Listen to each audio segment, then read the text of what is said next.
বাড়াবাড়ি। এটা কি? হালুয়া রুটি। কোন ফিকহের কিতাবে, কোন হাদিসের কিতাবে হালুয়া বানো, রুটি বানো, গোস্ত পরোটা খাও এরকম কোন বর্ণনা নাই। শবে বরাতের সাথে হালুয়া রুটির কোন সম্পর্ক নাই। তবে এটা আসলো থেকে মুদ্রা কথা হলো আজকের রাত ইবাদতের রাত। এবার তো আমি রাত্রেবেলা শবে বরাত, দিনের বেলায় হালুয়া দিয়া ওয়াজ করছি। হালুয়াটাকে দেখছি তো এরা খুঁজে কিতাবে। কথাটা তো সঠিক কথা। একে ভাইবো আমার যুবক ভাইয়েরা, এই সমস্ত আজিবাজি কথায় আপনারা কান দিবেন না।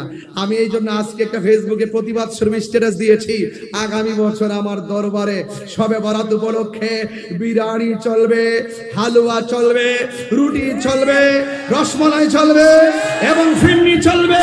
কথা বলেন ঠিক কি না বলেন? আসলে কি নাই? দাঁতই নাই। এরা বেদাত বলতেছে, আমার হুজুর কয়ে গেছে এটা বেদাত।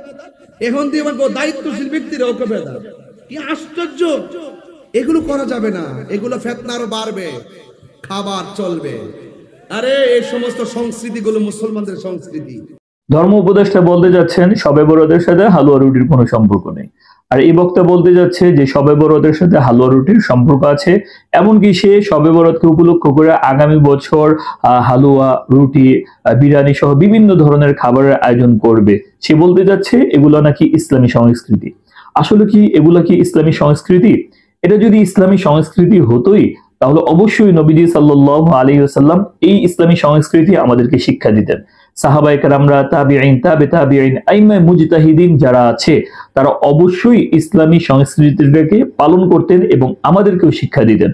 অথচ আমরা নবীজি সাল্লাল্লাহু আলাইহি ওয়াসাল্লাম, সাহাবায়ে কেরাম, তাবিঈন, তাবিঈন, আইম্মায়ে মুজতাহিদিন কারোর থেকে আমরা দেখতে পাই না যে তারা এই শবে বরাতকে উপলক্ষ করে এই ধরনের হালুয়া, রুটি এই ধরনের আয়োজন করেছে। তাছাড়া তারা বলতে যাচ্ছে যে আমরা তো রমজান মাসে ছোলা খাই, বুট খাই, আলুর চপ, পেঁয়াজু, বেগুনি এগুলাকে আমরা খেয়ে থাকি, তাহলে এগুলা কেন বেদাত হয় না? এক্ষেত্রে একটা মূলনীতি আপনার মনে রাখতে হবে, কোনো ব্যক্তি যদি ইফতারের জন্য এগুলাকে বাধ্যতামূলক করে নেয় এবং ভাবতে থাকে যে ইফতারের জন্য এগুলাই খেতে হবে আর এগুলো খাওয়ার মধ্যেই ফজিলত আছে আর এগুলোই আমাদের পালন করতে হবে, তাহলে নিঃসন্দেহে সেটাও কিন্তু বেদাত বলে পরিচিত হবে।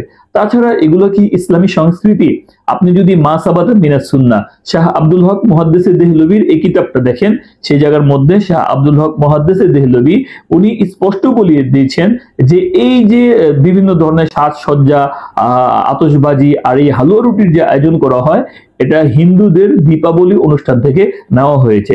তাহলে এটা আবার ইসলামী সংস্কৃতি হয় কিভাবে? তাছাড়া আপনি যদি মদিনাতুর রাসূল সাল্লাল্লাহু আলাইহি ওয়াসাল্লামের দেশের উলামায়ে কেরামের বক্তব্য দেখেন, তারাও কিন্তু স্পষ্ট ফতোয়া দিয়েছেন। ওয়ালা শেখ ইবনে উসাইমিন রাহিমাহুল্লাহ, বা'দুন নাস ইয়াসনাউনা আত'ইমা ফি ইয়াউমিন নিসফি ইউযউনাহা আলাল ফুকারা ওয়া ইয়াসাম্মুনাহা আশিয়াতুল ওয়ালিদাইন ওয়া হাদা লা আসলা লাহু আনিন নবী সাল্লাল্লাহু আলাইহি ওয়াসাল্লাম ফায়াকুনু তাখসিসু হাদাল ইয়াউম বিহি মিনাল বিদ'i।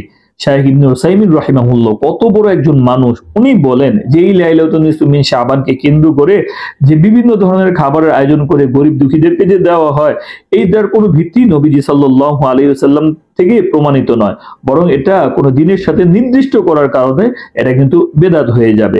তাহলে দেখেন বড় বড় উলামায়ে কেরামরা কিন্তু এই ধরনের কথাবার্তা বলছে। প্রিয় দর্শক, অন্যান্য ধর্মের সাথে আমাদের ধর্মের পার্থক্য তো এখানেই।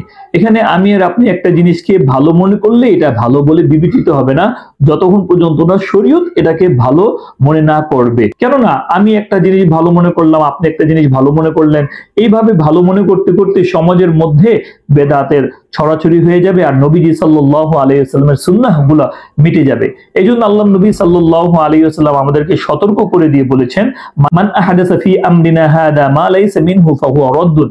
যে ব্যক্তি আমাদের ইসলাম ধর্মের মধ্যে নতুন নতুন কোন জিনিস আবিষ্কার করবে যেটা নবীজি সাল্লাল্লাহু আলাইহি ওয়াসাল্লামের যুগে ছিল না, সেটা প্রত্যাখ্যাত হবে। আশা করি আপনারা বিষয়টা বুঝতে পেরেছেন। তাছাড়া প্রিয় দর্শক, আপনাদের যদি কোনো মতামত থাকে তাহলে অবশ্যই কমেন্টে আমাদেরকে জানাতে পারেন। আর ভিডিওটি যদি আপনাদের কাছে ভালো মনে হয় তাহলে অবশ্যই লাইক, কমেন্ট, শেয়ার করবেন। সেই পর্যন্ত সকলেই ভালো থাকবেন, সুস্থ থাকবেন। আসসালামু আলাইকুম ওয়া রাহমাতুল্লাহ।